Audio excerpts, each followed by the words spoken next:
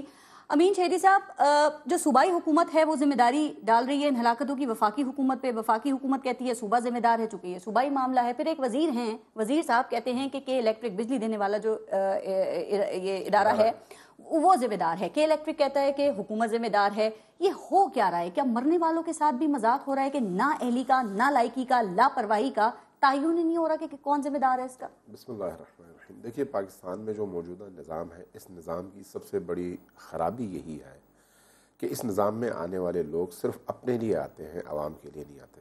ان کا اوڑھنا بچھونا، اپنا پیٹ پالنا، اپنے بچوں کو فارن کے بڑے بڑے اداروں میں پڑھانا اور ان کے لیے مستقبل کی تعمیر کرنا ہے، قوم کے لیے نہیں۔ قوم کو نچوڑنے کے لیے یہ لوگ آتے ہیں۔ آپ نے بھی 1242 کی تعداد بتائی، کل تک کیا یہ تعداد ایگزیکٹ ہے؟ پہلا سوال یہ ہے، جو آپ کے میڈیا پہ جو تعداد دکھائی جاتی ہے ان ہسپتالوں کی دکھائی جاتی ہے جو حکومتی ہسپتال ہیں، سرکاری ادارے۔ جو غیر سرکاری ہسپتال ہیں وہاں پر جو اموات ہوتی ہیں ان کی کوئی تعداد اب تک کسی ٹی وی چینل نے نہیں دکھائی۔ علامہ صاحب لیکن ایک چیز دیکھیں، یہ ڈیتھ سرٹیفکیٹ ان لوگوں کے بن جاتے ہیں، جاتے تو پتہ چل جاتا، لیکن بہت سے ایسے لوگ ہیں جن کی میتیں لائی نہیں جاتی ہاسپٹلز میں، بالکل نہیں جاتے ہسپتال نہیں جاتے، وہ سید قبرستان پہنچ جاتے ہیں۔ لہٰذا یہ 1242 جو ہے وہ ایک طرفہ وہ ہے، اس سے بہت زیادہ ہے تعداد، پہلی بات۔ دوسری بات یہ کہ جس ملک میں موجود وزراء کے گھروں سے 2-2 ارب روپے پکڑے جائیں اور کوئی ان سے پوچھنے والا نہ ہو، جو وزراء اس ملک کے اندر پانی بیچنے کے لیے ایک پورا مافیا بنا دیں اور پانی کی کمی ہو اور وہ ٹینکرز کے ذریعے سے ایک مہینے میں اربوں روپے اپنے گھروں میں جمع کریں، اب ایسے لوگوں سے آپ یہ توقع رکھیں گے کہ وہ قوم کی خدمت کریں اور ان مریضوں کو بچائیں؟ ابھی جو صورتحال بجلی کے حوالے سے ہے، پانی کے حوالے سے ہے، غربت کے حوالے سے ہے، گرمی کے حوالے سے، اب لوگ پوچھتے ہیں کہ بھئی یہ عذاب جو گرمی کا تھا یہ اسی عوام پہ آنا تھا۔ بات تو صحیح ہے نا کہ بھئی ایک طرف سے حکومتوں کے بنائے ہوئے ان ہتھ کنڈوں اور ان کوششوں کی وجہ سے لوگ رول رہے ہیں، اور دوسری طرف جو ہے گرمی کا عذاب بھی یہی لوگ سہ رہے ہیں، اس لیے کہ گرمی سے ان حکمرانوں کو تو کوئی اثر نہیں پڑتا۔ علامہ صاحب نہ کریں آپ یہ باتیں، پتہ کیوں؟ آپ یہ باتیں کریں گے نا تو یہ حکمران کہیں گے جمہوریت پر حملے کر رہے ہیں ہم یہاں بیٹھ کے اس پروگرام کے اندر۔ میں عرض کرنا چاہوں گا کہ جو اے سی گھروں میں بیٹھ کر، اے سی گاڑیوں میں بیٹھ کر، روزہ کھا کر جو عوام کی خدمت کی باتیں کرتے ہیں ان کو بہرحال حساب دینا پڑے گا، اس دنیا میں بھی اور اس دنیا میں بھی۔ خانوں میں جگہ نہیں ہے، جی بالکل، میتیں رکھنے کے لیے جگہ نہیں ہے، نہیں۔ ابھی جو حال کراچی میں ہوا، ایدھی والوں کی طرف سے اجتماعی قبریں، یہ تو ان علاقوں میں ہوتا ہے جہاں پر جنگ زدگی ہو، جس جنگ کی وجہ سے آپ ایک ایک قبر نہ بنا سکیں، وہاں پر اجتماعی قبریں کھودیں اور لوگوں کو ڈال دیں اس میں، مرنے کے بعد دفن ہونے کا انتظار ہے، قطاریں لگی ہوئی ہیں اس کے لیے۔ جب صورتحال یہ ہوگی تو اس کے بعد اب ہمارے حکمران جائیں گے پروٹوکولز کے ساتھ ہسپتالوں کے اندر، جیسے ابھی آپ نے ایک مثال دی ایمرجنسی کے حوالے سے، ان حکمرانوں اور ان وزراء کے ہسپتال جانے کی وجہ سے سینکڑوں مریض دوبارہ وہاں پر پریشان ہوتے ہیں۔ بھئی آپ کو ہسپتال جانے کی کیا ضرورت ہے؟ آپ نے وہاں پر جا کے دینا کیا ہے ان کو؟ آپ نے اگر دینا ہے تو ان کو پانی دیں، ان کو کھانا دیں، ان کو بجلی دیں، اس کے لیے آپ کا ہسپتال جانا کوئی ضروری نہیں ہے، آپ کا کراچی جانا کوئی ضروری نہیں ہے۔ ان تمام چیزوں کے لیے ہم کس سے سوال کریں؟ وفاقی حکومت سے کریں، صوبائی حکومت سے، یا ان لوگوں سے کریں جو انہیں ووٹ دیتے ہیں، ہر دفعہ ووٹ دے کے لاتے ہیں اور پھر روتے ہیں؟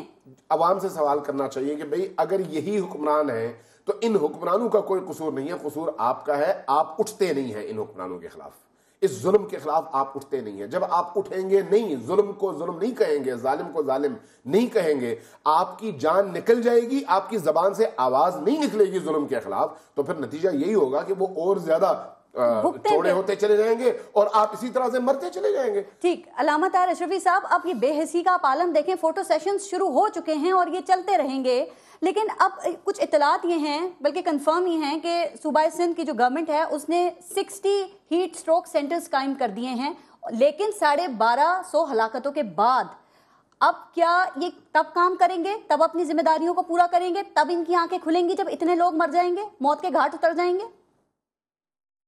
ان سے یہ ایک اپیل کریں، ان سے ایک درخواست کریں، ان سے ایک عرض کریں کہ محترم جناب قائم علی شاہ صاحب، آپ کی رعایا مرنے کے لیے قبر چاہتی ہے، قبرستانوں میں جگہ نہیں، 4 لاکھ 3 لاکھ 1 لاکھ 1.5 لاکھ کی قبر ہے، قبرستانوں کے باہر بورڈ لگے ہیں کہ قبرستان میں جگہ نہیں۔ گزشتہ 5 دنوں سے ہم چیخ چلا رہے ہیں، لوگ رو رہے ہیں، کیا کوئی کراچی میں پلاٹ نہیں بچا ہے ان قبضہ گروپوں سے کہ جس کے اندر کراچی کے لوگوں کو ان جو بیچاروں کی لاشیں مردہ خانوں میں پڑی ہیں ان کی تدفین ہو سکے؟ تو پھر یہ یاد رکھیں کہ پھر ایک وقت آئے گا ان کو بھی قبر نہیں ملے گی۔ یہ میں اس لیے نہیں کہہ رہا، یہ ان کو میرا خیال ہے یاد نہیں، انہوں نے سرٹیفکیٹ لے لیا کہ انہوں نے مرنا نہیں ہے۔ وزیر اعظم صاحب کل جا رہے ہیں تو پہلا اعلان یہ کریں کہ کراچی کے اندر کم از کم 4 قبرستانوں کے لیے جگہ مہیا کرے۔ قبرستانوں میں جگہ نہ ہونے کی وجہ سے لاشیں خراب ہو رہی ہیں، اور بالکل ٹھیک کہا آپ نے بھی اور شہیدی صاحب نے بھی کہ سینکڑوں لوگ وہ ہیں جو تو کسی جگہ جن کا کھاتے داری نہیں ہے، لکھا ہی نہیں گیا، وہ پہنچ ہی نہیں سکے ہسپتالوں کے اندر۔ اور میں کراچی کی عوام سے آج پھر کہوں گا کہ خدا کے لیے آپ لوگ نکلو باہر۔ کیا کراچی میں کوئی صاحب خیر نہیں ہے جو 2-4 کنال کا یا 10 کنال کا ایک پلاٹ لے کے مسلمانوں کو قبرستان کے لیے دے دے؟ کیا وزیر اعظم صاحب کا کوئی وہاں سننے والا علامہ طاہر اشرفی صاحب آپ نے بڑی اچھی بات کی، جگہ نہیں ہے؟ اسی بات کو میں آگے لے کے ذرا چلوں گی۔ علامہ امین شہیدی صاحب، اب دیکھیں ہر جگہ یہ باتیں ہو رہی ہیں نا، ایسا ہو جانا چاہیے تھا، ویسا ہو جانا چاہیے تھا، آپ سے پوچھ رہی ہوں آپ کے خیال میں کیا ہونا چاہیے تھا؟ حکومت کے ساتھ ساتھ آپ پر، ہم پر، یعنی میڈیا پر اور عوام پر کیا ذمہ داریاں عائد ہوتی ہیں صورتحال میں جو ہمیں بھی پارٹیسپیٹ کرنا چاہیے؟ دیکھیے، اس طرح کے مسائل میں سب سے پہلی ذمہ داری ریاست کی ہوتی ہے، اس لیے کہ ریاست کا کردار وہ کردار ہے جس میں ماں کی ممتا نظر آئے۔ ایک بچہ جب مریض ہوتا ہے تو ماں سکون سے نہیں رہ سکتی، لیکن یہ صرف نعروں کی حد تک ہے، یہ صرف نعروں کی حد تک ہے اور صرف لوگوں کو بہلانے کی حد تک ہے۔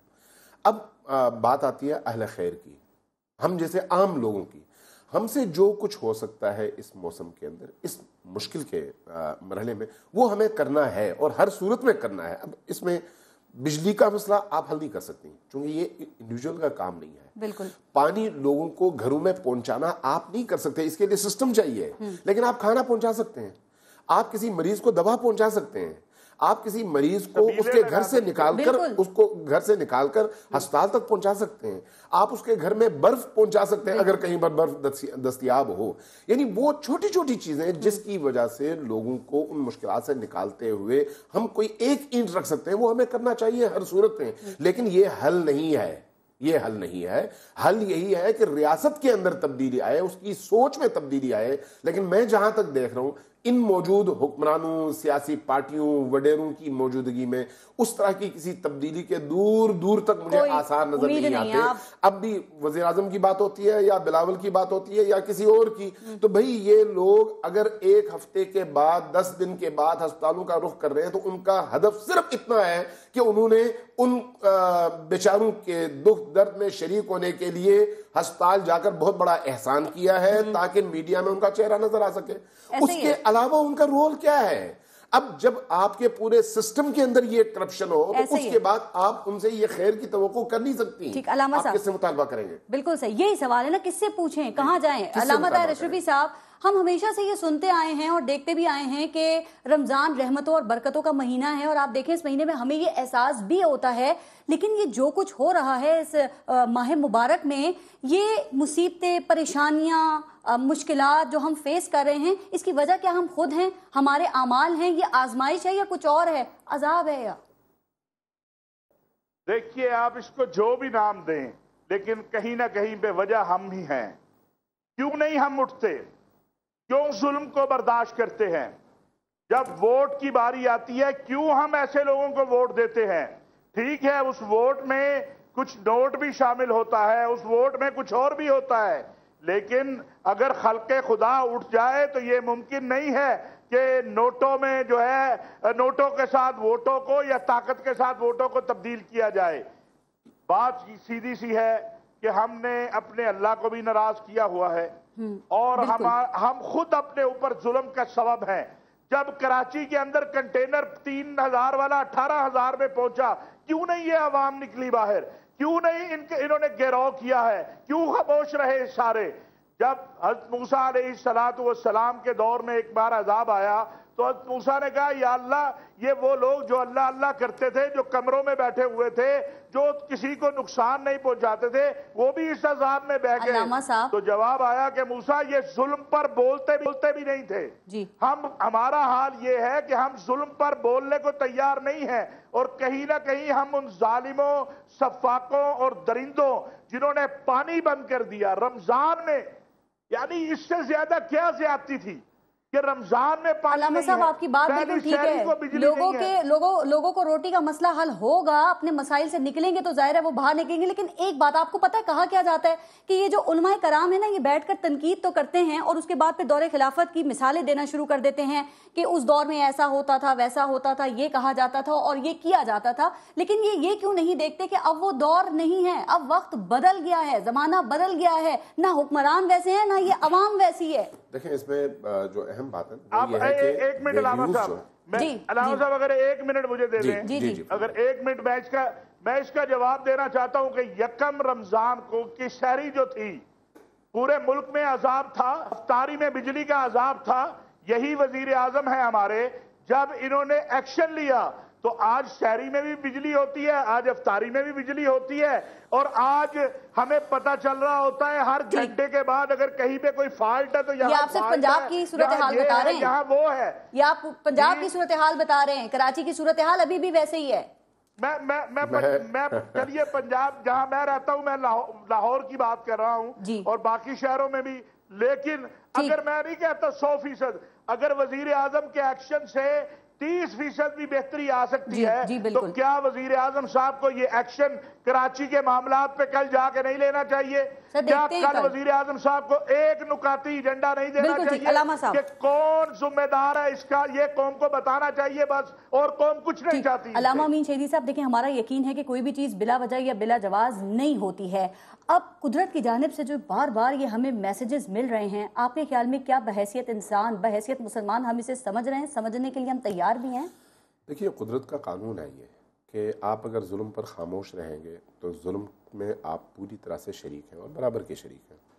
آپ نے اگر کسی ظالم کو ظلم کرنے سے روکنے کے لیے قدم نہیں اٹھایا تو آپ اس مظلوم کے حق میں اس ظالم کے ساتھ برابر کے شریک ہیں.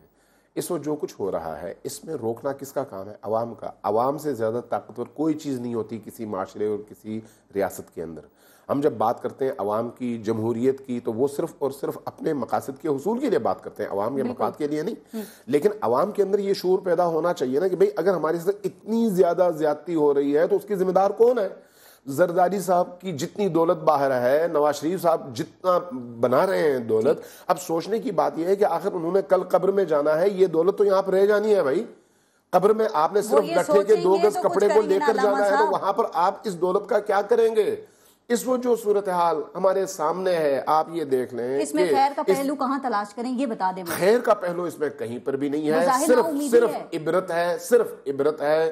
اس وقت میں یہ سمجھتا ہوں کہ عوام کو اس موقع سے یہ عبرت حاصل کرنا چاہیے اور سمجھنا چاہیے کہ ان حکمرانوں کے جھانسوں میں نہ آئیں، ان سیاسی پارٹیوں کے جھانسے میں نہ آئیں.